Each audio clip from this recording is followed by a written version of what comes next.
offering this opportunity to ventilate our views on the Constitutional Divas, संविधान दिवस। लेकिन बात यह सर, कहे तो जाते हैं 75 साल, लेकिन जब तक मेरा जानकारी है सबसे पहले जो कॉन्स्टिट्यूशन असेंबली की सभा हुई थी वो 1946 में, और 1949 नवंबर में ये अडॉप्ट हुई थी, और 1950 26 जनवरी ये चालू हुई थी हमारे संविधान इस देश में। लेकिन आप कहां से 75 साल के अमृतकाल ये लाया गया, ये मुझे समझ में नहीं आते हैं सर। सही मायनों में जब ये सदन ये खबर मिल रहे हैं कि आज ये सदन की अंतिम दिवस है, तो सही महीनों में भावुक तो होना स्वाभाविक है।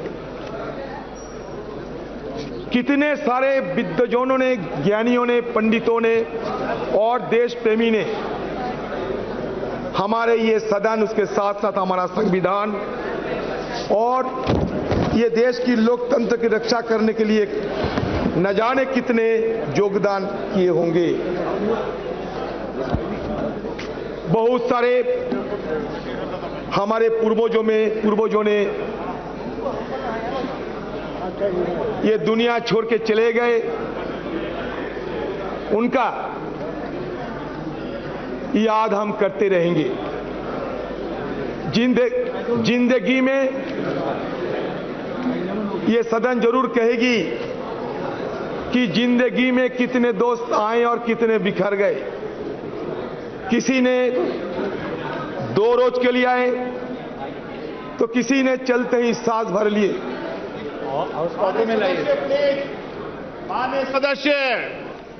माननीय सदस्य प्लीज सिट डाउन, प्लीज। माननीय सदस्य नाम लेके पुकारूंगा, प्लीज बैठिए। माननीय सदस्य प्लीज बैठिए, बैठिए। सर क्या है सर? जिंदगी में कितने दोस्त आए और कितने बिखर गए। किसी ने 2 रोज के लिए आए, किसी ने चलते ही सांस भर लिए, पर जिंदगी की दूसरा नाम है दरिया, वो तो बस बहते रहेंगे, चाहे रास्ते में फूल गिरे या पत्थर। उसी तरह हमारी ये सदन की कारवां ये भी चलते आ रहे हैं और आज भी ये चल रहे हैं। Sir, today I may come to that conclusion that this is the last day.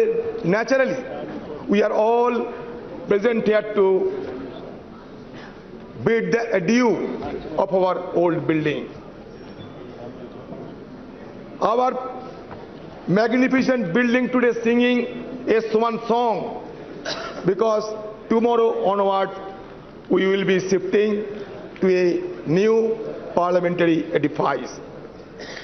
Sir, मैं शुरू में ये कहना चाहते हैं, मैं ज्यादा समय तो नहीं है हम लोगों के लिए,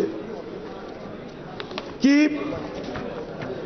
जब संसद में संविधान की चर्चा हो, लोकतंत्र की चर्चा हो, तो हमारे पंडित नेहरू जी और बाबा साहेब अम्बेडकर, नेहरू जी तो आर्किटेक्ट ऑफ मॉडर्न इंडिया कहते थे, बाबा साहेब अम्बेडकर को हम फादर ऑफ द कॉन्स्टिट्यूशन मान्यता देते हैं। अच्छा लगा कि आज नेहरू जी के बारे में हमें भी मौका मिलेगा ये सदन में बात रखने की। तो शुरुआत में मैं ये कहना चाहते हैं sir, architect of modern India Nehru had said demands many virtues. It demands, of course, ability. It demands a certain devotion to work, but it demands also a large measure of cooperation, of self-discipline, of restraint. We know very well that there are not many countries in the world where it functions successfully. I think it may be said without any partiality that it has functioned with large measure of success in the country. Why? Not so because we, the members of this House, are exemplars of wisdom, but I think because of the background of our country and because our people have the spirit of democracy in them. Jawaharlal Nehru detested cultism. He was humble in his submission to constitutional requirement. In an interview with Mr. P.K. Karanjia, he specifically mentioned, "You were wrong in using words like the Nehru epoch or Nehru policy."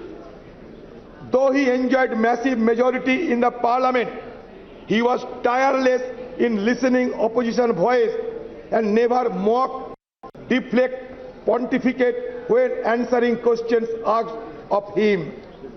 He never believed in steamrolling the opposition and given due respect to feeling and sentiments of the opposition member. It is significant to note that it was during his tenure the parliament ran smoothly. He was not only led the nation in a difficult situation, but he was the prime force and pioneer who has given a wonderful beginning of our parliamentary democracy by his immense contribution. Sir, मैं आपके संगन में लाना चाहते हैं. Even Speaker Bell would ring for Jawaharlal Nehru when he exceeded time limit while making his speeches in the parliament. It shows that no one was beyond Parliament's prerogative, and that was Nehru's contribution. Analyzing Jawaharlal Nehru's contribution to the development of parliamentary democracy in India has become significant and mere relevant in the contemporary context, which forces us to recall the glorious beginning of our parliamentary democracy, where healthy debate and discussions were order of the day. Sir,